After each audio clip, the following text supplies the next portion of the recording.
Happy Monday, everybody. Every Monday, I do my best of one, best of three meta review for Standard, and we're on to week 3 of Foundations. And I've been playing Magic the Gathering since 1997 in Portal, and Standard's in a really good spot for best of one and best of three. So best of one right now has a little bit of a problem with Heartfire Hero, but there are still plenty of decks that are consistently hitting into Mythic. I think there's over 20 viable archetypes, if not more. And but anyway, what I like to do is I like to use a best of one tracker called Untapped, and this is a way I can kind of remove my bias and use a third-party software to determine what deck has been performing the best between Bronze and Mythic for each week. So this is looking over the last 7 days. And number one in Tier 1 was Mono Red Aggro. It's been Tier 1, and best of one tends to favor Mono Red Aggro. The other thing that I like to do is go over the matchups and what cards to look for in your opening hand in case you're new to Magic the Gathering. And I also like to track the changes throughout the weeks so you can kind of know if you're crafting the deck, like what's considered part of the core, what's considered more of a flex spot, and take the things that are coming in and out with a grain of salt and then be like, oh, maybe I like that or maybe I don't. It's all informational. It's all trying to help you enjoy Magic the Gathering more. So this week we can see that Monastery Swiftspear went back up to 4 copies, and we dropped the Twisted Fealty, which is the gain control of opponent's creature card, and then we're bringing in 2 Obliterating Bolts, and this largely has to do with how much Mono Black Midrange has grown in popularity. So this is pretty good at getting rid of the Unstoppable Slasher and exiling it so it doesn't come back. We're dropping the 2 Shocks, which were being explored last week, which are better at interacting against the smaller creatures like Manifold Mouse and Heartfire Hero. And we're dropping the Barbed Batterfist, which was a way to kind of trigger the Valiant off of Heartfire Hero.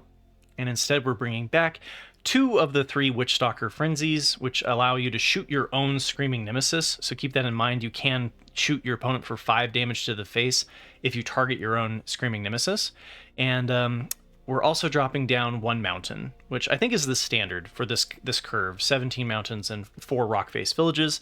Again, you might think this looks a little bit high, but the rock-face villages don't really count as a full land, because a lot of the time you're tapping them to trigger your Valiant for Heartfire Hero and Emberheart Challenger.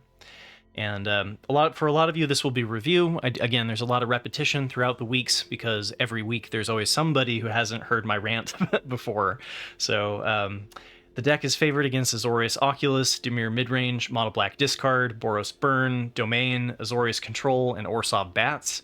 It's a coin flip against Golgari Midrange, Rakdos Aggro, and it's a week against Mono Black Midrange, Boros Auras, and the opening hand is look for your Heartfire Hero and your Hired Claw.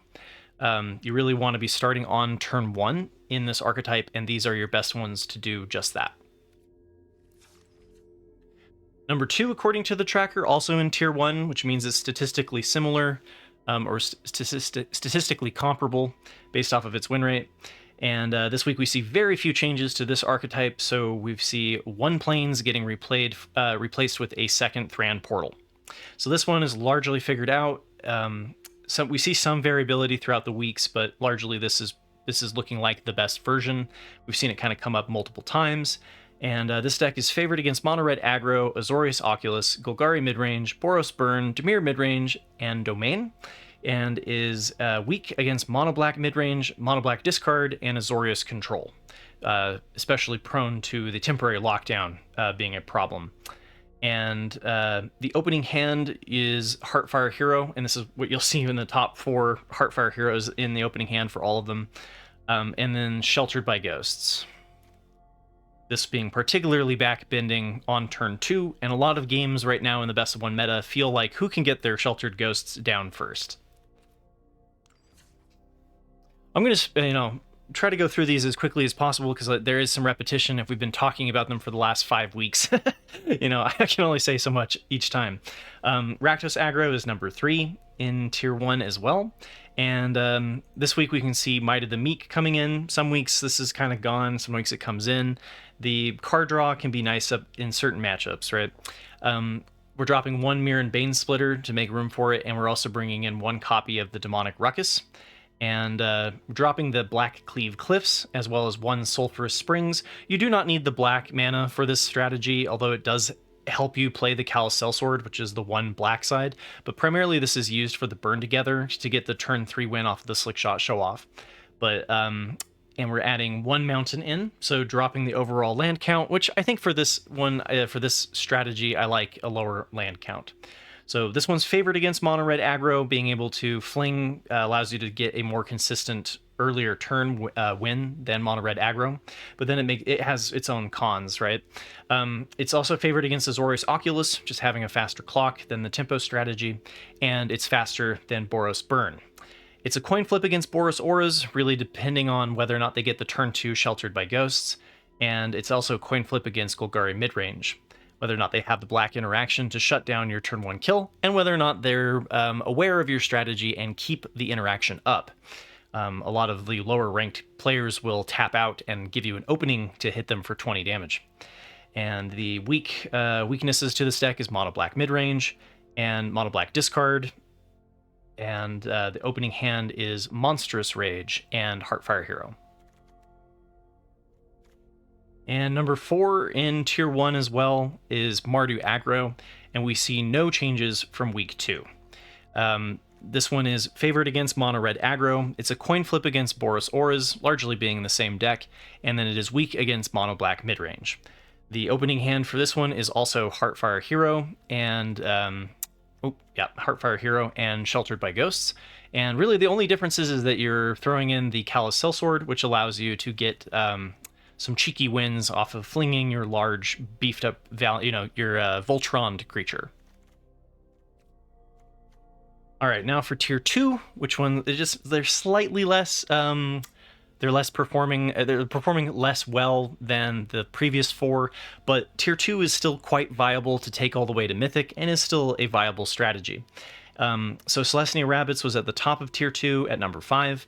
And I think there's something here. If you'll notice, I do post gameplay videos of my own, where I'm kind of taking my own approach to the archetypes. So if you want to see what I'm doing, you can always look for that.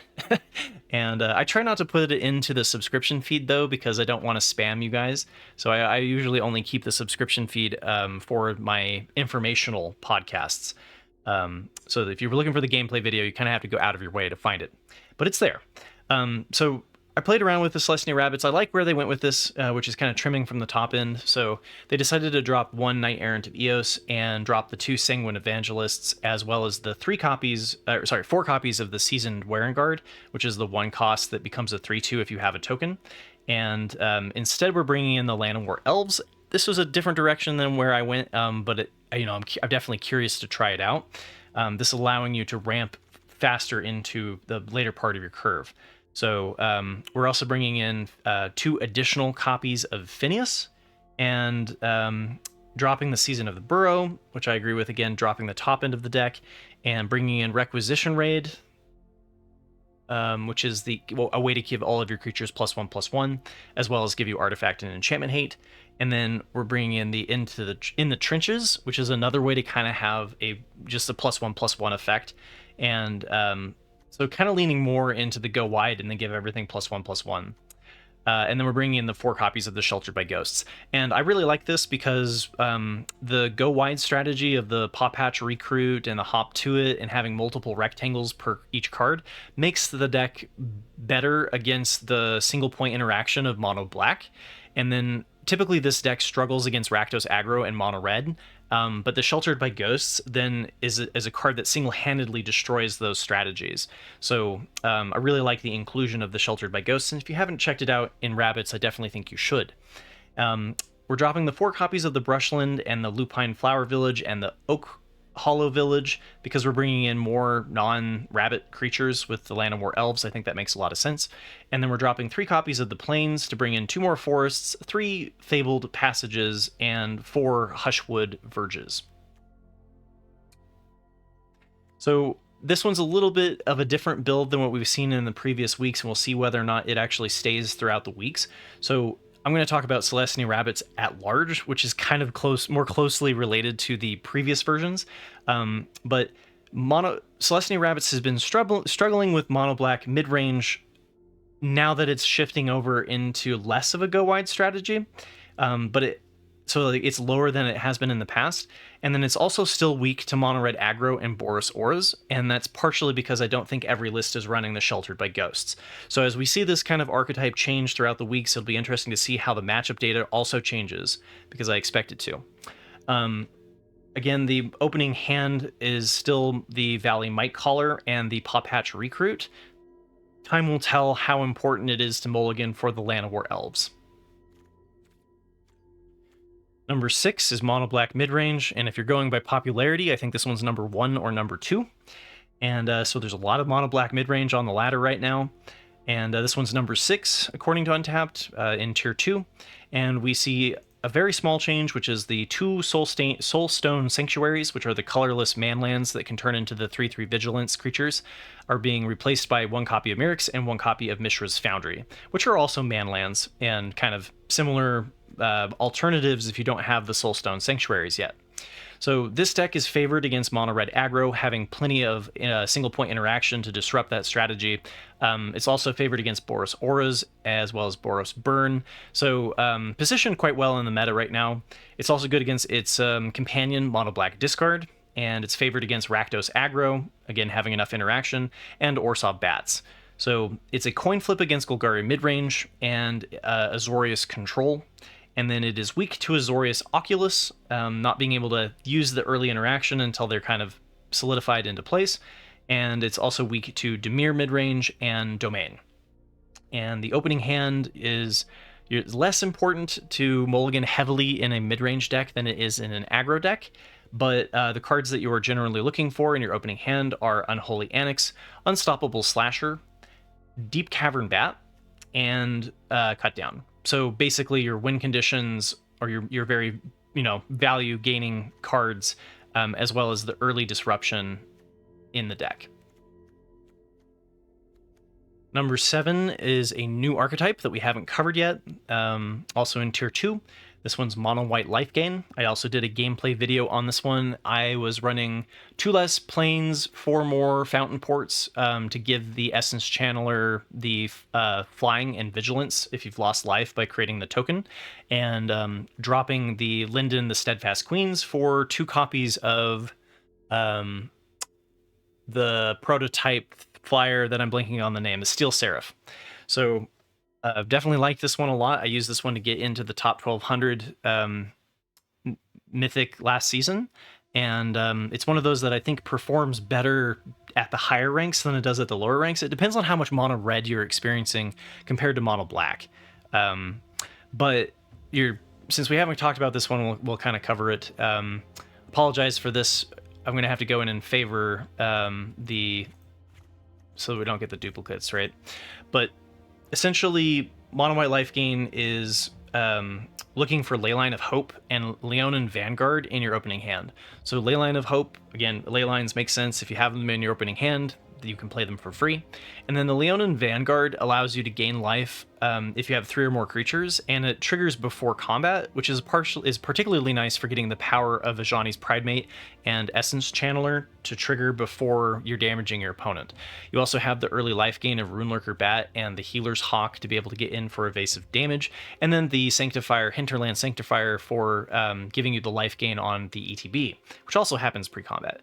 And then to kind of continue fueling the hand, we have the Knight Errant of Eos for additional draw to kind of help the deck where it struggles a little against the temporary lockdowns and such. And then we also have the Sheltered by Ghosts. So this strategy gains so much life. You can have these ridiculous turns where by turn 3 everything gets +2/+2, and your mono red player is looking at like an 8/8 Ajani's Pridemate, right? Like it has ridiculous amounts of life gain and life gain triggers. So it's a little bit weak to mono black midrange and mono black discard. So kind of depending on whether or not they can shoot your life gain before you can kind of start popping off, can be problematic for this deck. And it's a coin flip against Boros Auras, I think largely coming down to who gets the Sheltered by Ghosts down first. So interesting strategy. If you haven't checked it out, I definitely think it's an interesting one. And again, if you want to see gameplay video of it, I do have one. And then number 8 at number 2 is also a new archetype, or sorry, is not a new archetype. It has had 0 changes from week 1. So Boros Prowess is basically the mono red strategy, or the Boros Auras strategy, bringing in the Sheltered by Ghosts, but leaning more heavily onto the Boros charm. So the Boros Prowess giving you the double strike for the slick shot show off. It's like a 5th Heartfire hero slick shot show off kind of strategy that's been performing worse than the other 4, right? So but some people really like it, and it's still a viable strategy. So this is a relatively new archetype though, and it's not gained a huge amount of traction on the ladder, so its matchup data is still relatively sparse. But I do know that the opening hand is Heartfire hero and Sheltered by Ghosts. And you can also throw the Emberheart Challenger into that list in this archetype a little bit more than you can in the other ones, because it leans a little bit more heavily into popping them for the double damage off the Boros charm. All right, now for best of 3. And if you don't like Heartfire hero and best of 1, I get you. And best of 3 has a different kind of variety going on, also very diverse, in a very good spot. Especially in comparison if we go all the way back to 97, right? I've played some years where there was only one viable deck in Standard, period. So the fact that we can talk about 20 different decks is fantastic, and partly why I decided to start doing this in the first place. So what I like to do for best of 3 is we could use the untapped tracker. The problem with that is that most of best of 3, a lot of people look quite heavily to the Standard Challenge on Magic the Gathering Online, which is a very competitive, very good tournament. And what I've found through my years of playing Arena is that whatever happens in the Standard Challenge tends to be reflected in Arena. Now, there is an exception. The meta in the Standard Challenge is different than the meta on Arena, because Arena tends to favor faster games so that you can just like churn through the games to climb the ladder, which generally means there's like a little bit less control, and kind of a different spread of what you're going to anticipate to see in the Standard Challenge versus the ladder.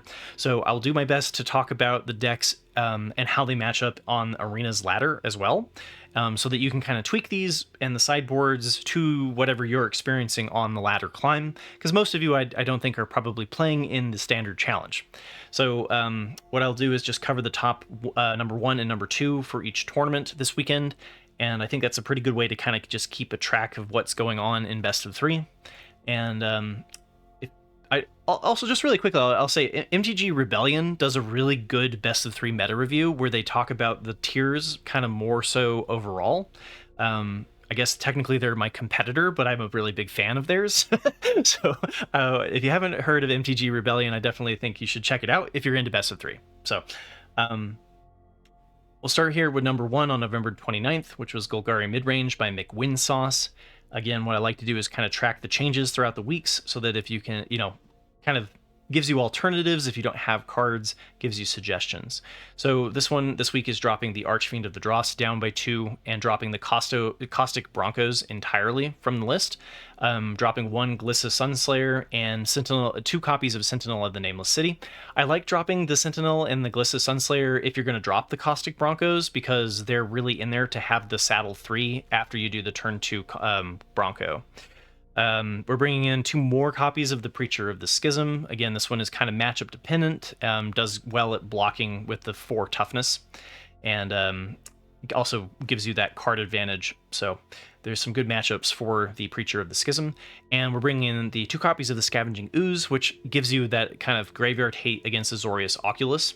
And we've got the 2 copies of Shieldred the Apocalypse. This one is also better against the shutting down the aggro strategies like Boros Prowess, Mono Red Aggro, etc.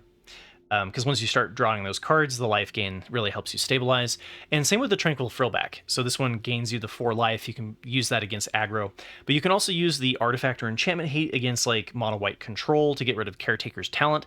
Or you can exile the opponent's graveyard to hurt decks like Azorius Oculus. So we're dropping 1 Duress. This one is a classic one against control strategies, attacking non-creature non-creature, non-land cards. And then we're dropping the 2 copies of the Anoint with Affliction. And Anoint with Affliction is particularly nice for exiling the Unstoppable Slashers, which I think we're seeing kind of dropped out in popularity. And instead of running the Slashers, we've got the Nowhere to Run, which helps up against the like giving your opponent hexproof, or giving your card hexproof, which is again like a Boros Prowess thing with like Snakeskin Veil. Nowhere to Run gets through that, right? So I lost my train of thought. Sorry. Yeah, so we're bringing in the Nowhere to Runs. We're bringing in an additional cut down, and then for the lands, we're bringing in Soulstone Sanctuary. So this was the man land that I was talking about before. I'll try to move my head. It's the 3/3 Vigilance creature man land, and we're dropping 1 Fountain Port to make room for the second Soulstone Sanctuary.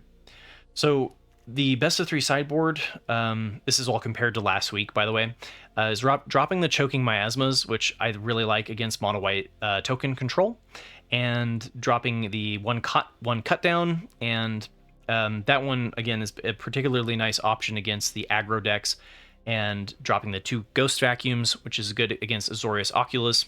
Dropping the Maelstrom Pulse from the sideboard. We still do have one in the main. This one, because it destroys all duplicates of the same thing, it's particularly nice against tokens. So against mono white, Domain, the Overlord of the Mistmoors, if they have multiple copies of their Up the Beanstalk, etc. And then we're dropping Render Inert, which is a good one against the Archfiend of the Dross. Being able to remove all the oil counters allows you to just win instantly. And then we're dropping Shieldred the Apocalypse because it's been moved to the main, stabilization against aggro. And then we're removing 1 Vivian Reed, which is the new Planeswalker that allows you to have Artifact and Enchantment and Flying Hate. And so works well against the Unholy Annex decks as well as Domain. And we're bringing in 2 additional copies of Duress. Again, you're going to bring this one up against control matchups and non-creature centric strategies.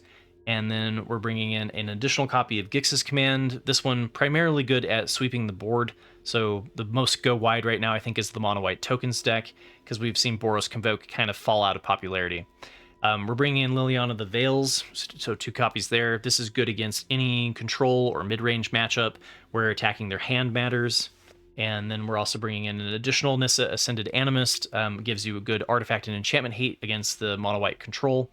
And also gives you an alternative win condition that isn't affected by Sunfall. And then we have 1 copy of Stab, which gives you hate against aggro decks. But because it's -2/-2, it is better against the Heartfire Hero kind of strategy, because then you don't even take the 1 damage. And then we have 1 Tranquil Frillback, which again has quite that spread, like I mentioned previously. Whoa, and I forgot.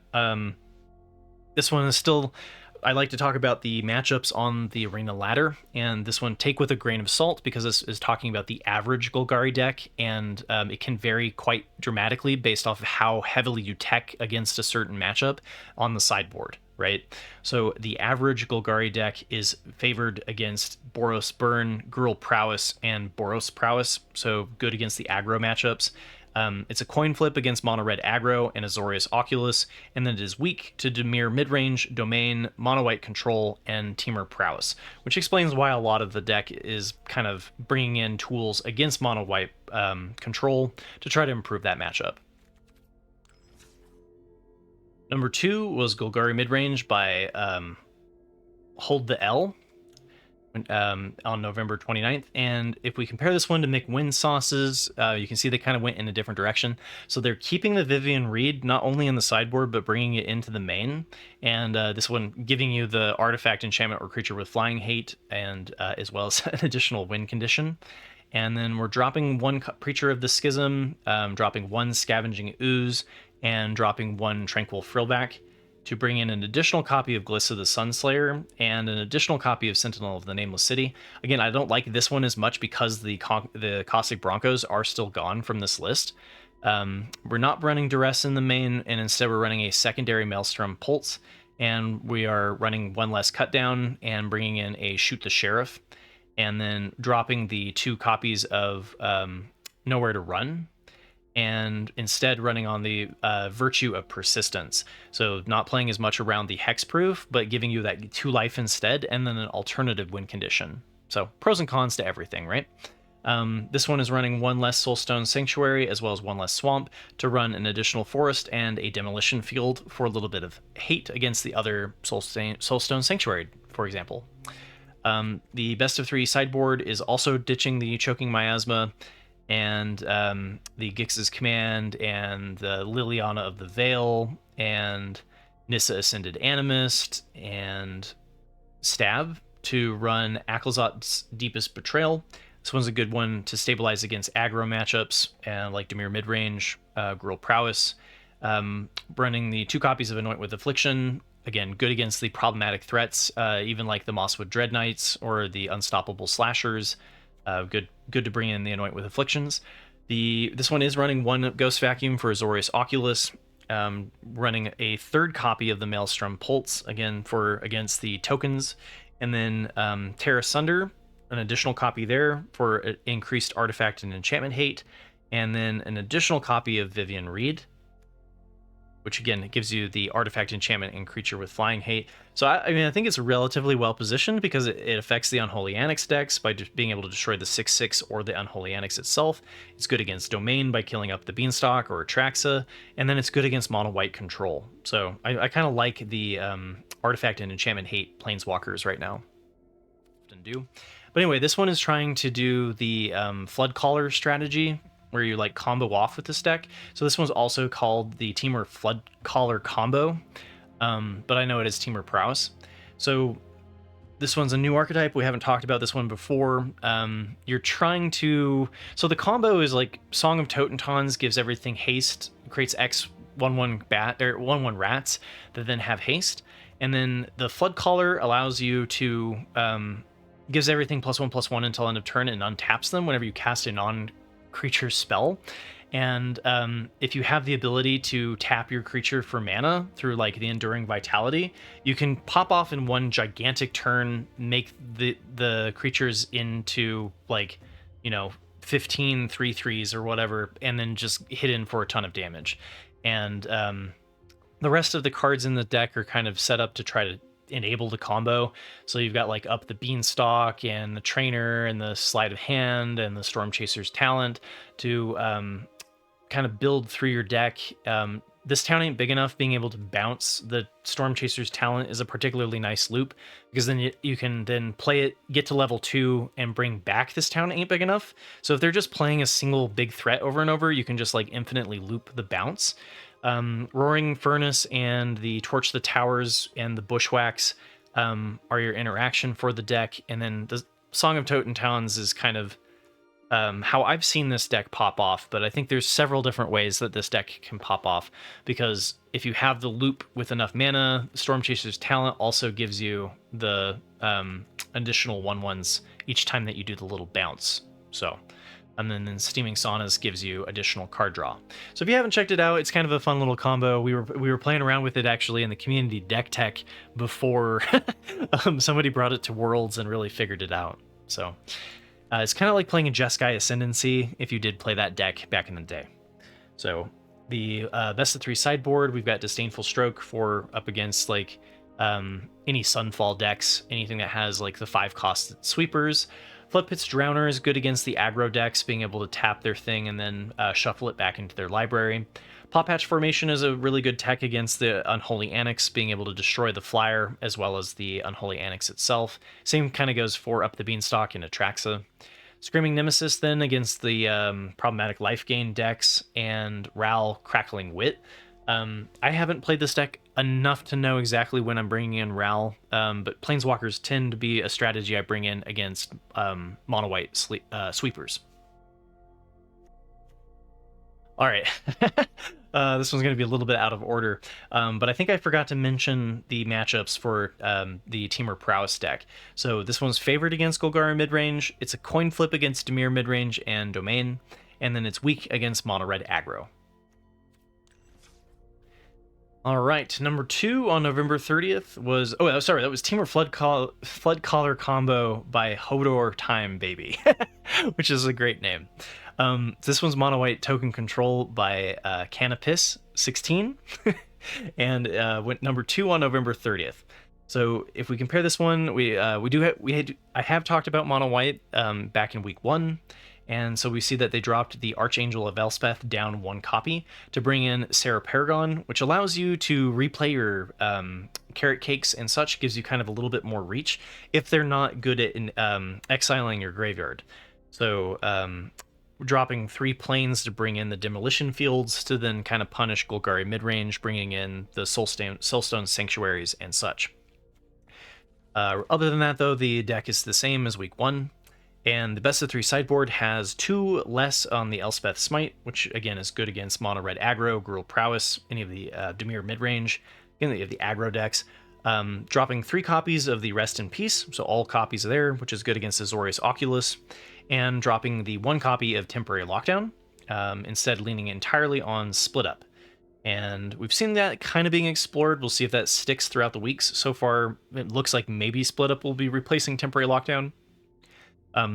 Authority of the Consuls is bringing, instead of the Elspeth Smite, this is a really useful card for control to shut down aggro strategies. It makes haste completely useless, and it gives you the life gain every time that one of their creatures comes into play, giving you that additional time to find an answer. Because one of the issues with this sort of strategy was you Sunfall, and then they play a bunch of haste creatures, and it doesn't matter that you just Sunfalled, because they're able to pressure you before you can answer again, right? So Authority of the Consuls is a really great answer to that. We're definitely going to see more of it. Not on my watch. Kind of, you can play the Elspeth Smite or the not on my watch. This one, again, is good against the cards that are problematic, like Mosswood Dread Knight and the Unstoppable Slasher and Enduring Curiosity, that are sticky threats that are hard to get rid of. And then we're running 1 Sarah Paragon in the sideboard to bring this one in. Again, if the matchups are kind of more like that mid-range that struggles to exile kind of strategy. So mono white token control. Oh, sorry. I'm messing up. Okay. This one is favored against Golgari Midrange, mono red aggro, Boros Burn, and Azorius Oculus. It's a coin flip against Dimir Midrange, and it's weak against Domain. So if you're coming up against a lot of mono white, which has been pretty well positioned on the ladder, you might want to try running some Domain. Number 1 on the November 30th, because there's a second set of tournaments on Saturday, was Boros Prowess by Hamuda. And a familiar name if you have followed the tournament scene for a while. And this one's a new archetype. We haven't talked about this one before, but it's very similar to Boros Auras in Best of 1. Bringing in a couple of cards that kind of help it extend a little bit and have a little bit more value in Best of 3, which makes it more resilient to the single point interaction. And Best of 3 tends to be a little bit slower and need that because of sideboarding. So, but we still see a lot of familiar faces, right? Like the Heartfire Hero, the Optimistic Scavenger, the Sheltered by Ghosts. The difference being, though, that we've got like the Spellbook Vendor as a way to kind of repeatedly trigger the Valiant off of our mice. And then we also have Kellen, the Planar Trailblazer, which has a mana sink where we can exile the top card of our library, and then eventually as a 3/2 double striker. Gives this deck some interesting stuff to do with its mana. And then the Restless Bivouac as a manland if you are coming up against control. So the Best of 3 sideboard, we've got 4 copies of Destroy Evil, and I think I like Exercise more just because it does hit the artifacts as well. But depends on how much Urbresque's Forge you're coming up against. But anyway, the 4 Destroy Evils kind of playing the enchantment hate, good against Unholy Annex and Domain. Lightning Helix is good against the other aggro matchups where the 3 life, you get rid of a problematic threat like the Manifold Mouse, and then you gain the 3 life. The Case of the Crimson Pulse you're going to want to bring in against the non-aggro matchups where you have the time to play the enchantment and then solving it to give you additional dig, typically against more of the mid-range and the control matchups. And then we've got the Torch the Towers, which you're going to bring in against the other aggro matchups, and also like Unstoppable Slasher, things that are problematic need to be exiled. And then the Urbrask's Forge, you're not going to want to bring this one up against white because they do have the artifact hate, but you're going to want to bring this in against black mid-range and control, which struggles outside of like snagging it with a duress, and can kind of give you a inevitability or way to kind of eventually win the game. This one's going to be chopped up all out of order. The Boros Prowess strategy is relatively new to the scene in best of 3, and not a particularly popular pick on the arena ladder. But from what I can tell, it is having a rough matchup against the Golgari Midrange, which is generally good against the aggro strategies. So I apologize. This is the one that's very budget, and the most expensive thing is the lands and Stormchaser's Talent. And Analyze the Pollen, some versions don't actually run that. So it performs better in best of 3, but it is still a viable strategy in best of 1. Last I saw, it was in tier 2. So this one's Sultai Tempo by Theodorus. And it's also a new archetype. We haven't really talked about this one, although it's been around for a little bit. Might have talked about it in DSK, but certainly not in Foundations. So you're trying to mill through your deck with the Seed of Hopes and the cash grabs to make your Crab or your Terror particularly cheap. And it's called Simic Beanstalk or Simic Crabs. And you get some synergies off of playing these, because even though they're discounted, they still draw you the card off of the Beanstalk.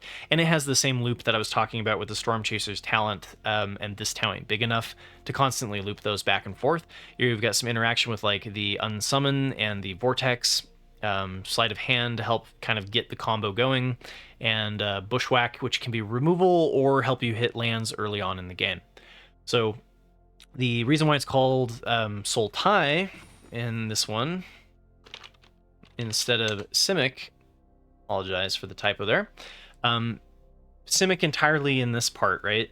But it does have the ability to go into playing black cards, which is primarily for the best of 3 sideboard, right? So we've got like Minor Misstep, being able to counterspell if you have a problematic spell that costs 1 or less, Ghost Vacuum for Azorius Control, Negate for against control matchups, Anoint with Affliction for problematic creatures that need to be exiled, go for the Throat for the creatures that don't need to be exiled.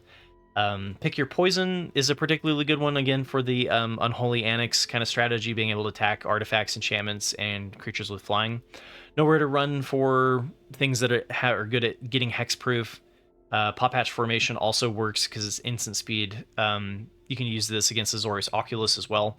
I do also post stuff, best of 3 sideboard guides in the community tab, which there are crossover between archetypes. So you can kind of look at what other archetypes I'm bringing Pop Hatch Formation in, for example, if you need guidance. Terra Sunder helps out with the artifact and enchantments, and an additional swamp. So the reason why you see lands sometime in the sideboard is because of the play versus draw. So when you're on the draw, you're more like you're going to draw more cards, which allows you to go lower in land count. So when you're on the play, you're going to want to bring in the swamp. You also might be, in this case, for if you sideboard quite heavily into more of your black cards, wanting a little bit more black in the main. I keep forgetting to do this. Okay, so this one's favored against Golgari Midrange and Dimir Midrange. It's weak against Mono Red Aggro. All right, now into December. So Dimir Midrange by Asja took down number 1 on Sunday's tournament on December 1st. And Sunday's tournament tends to be a bigger one, if I remember correctly, than Fridays and Saturdays. So if we compare this one to last week, we do see quite a few changes. So this one's running all 4 copies of Kaido, Bane of Nightmares in the main, and is instead dropping all 4 copies of Deep Cavern Bat, and dropping the Preacher of the Schism, and Shieldred the Apocalypse, and Unstoppable Slasher. So the Shieldred and the Preacher of the Schism is kind of for against the aggro matchups. So Dimir Midrange can struggle against other aggro, and it's possible that just in the Sunday's tournament there was just less aggro anticipated. We're running a 4th copy of the Enduring Curiosity. The main strategy of this deck is to get the early flyers like Fairy Mastermind, Spyglass Siren, usually Deep Cavern Bat, to give you card advantage off of Gix or Enduring Curiosity. So this one's running a bunch of the Flood Pits Drowners, and this one, again, kind of matchup dependent on how well you're interacting with your opponent's early your opponent's early creatures. A little bit less good against the strategies that don't have creatures, right? We also have the 2 additional copies of Mockingbird, which can copy the Flood Pits Drowner and just lean heavily into that as the kind of way to out-tempo your opponent. And we also have 2 copies of the Tishana's Tidebinder, and this is a good answer for anything with a triggered or activated ability. So it works with Unholy Annex on the card draw, or when they pay 5 to create a demon, and then they are left with a useless thing on the field, unless they kill the Tishana's Tidebinder. But that's why you have protection. But that's why the Tishana's Tidebinder is being brought in there. It's also really good against the Planeswalkers, because those count as activated abilities. So Anoint with Affliction is getting dropped, as well as 2 copies of Phantom Interference to play a Go for the Throat and a Spell Stutter. So largely the same thing, some form of interaction, some form of counterspell. Spell Stutter and Phantom Interference, we kind of go back and forth depending on if people are anticipating you to play Spell Stutter or if they're anticipating you to play Phantom Interference. And so we see a cat and mouse of that usually. And then we're dropping the 2 Fountain Ports, the Restless Reef, the Undercity Sewers to bring in an island, and 3 copies of the Soulstone Sanctuary. So leaning quite heavily on the man lands to kind of finish it off if the flyers didn't quite do the trick. We also see some changes in the sideboard, so we're dropping Gix's Command, Kaido Bane of Nightmares, move to the main, Malicious Eclipse, 3 steps ahead, and Tishana's Tidebinder to bring in Anoint with Affliction, again, good against the problematic sticky threats. Blot Out, which is particularly good against the Mirror Match, being able to hit the Enduring Curiosity as well as the Acklazot's Deepest Betrayal if they're running it. Dropping 1 cut down, bringing in a cut down for against aggro, same with the Disfigure, and then 1 Preacher of the Schism, which I also like against the aggro matchups. So it's favored against Golgari Midrange and Boros Burn. It's a coin flip against Mono White Control and Azorius Oculus and Temur Prowess, which is the Floodcaller strategy. And then it's weak to Mono Red Aggro, Domain, and Gruul Prowess. All right, and the last one, the 16th deck that I'll cover this week is Mono White Token Control by Canopus 16. So this one is the same pilot, so we'll compare it to their previous list. So they took down number 2 on December 1st, as well as yesterday's tournament on number 2 as well. So they dropped the Sarah Paragon. Again, that one's kind of matchup dependent, depending on if you're getting a lot of value out of replaying your Carrot Cakes from the graveyard or not. And instead is bringing in the 2 copies of the Overlord of the Mistmoors. This can be a problematic card for a lot of decks because of how well the 2/1 flyers can kind of gum up things until you get to your Sunfalls and such. So that's why we see the Maelstrom Pulse and hate specifically for the Overlord of the Mistmoors. And this one's bringing in a split up into the main, and the Virtue of Loyalty is getting dropped, which gives you the 2/2 flash creature and then kind of helps your board get pumped up. You don't really need it as a win condition though, because the Caretaker's Talent, giving everything +2/+2, works well enough if it comes down to that. Otherwise, you're just beating them up with the Overlord of the Mistmoors.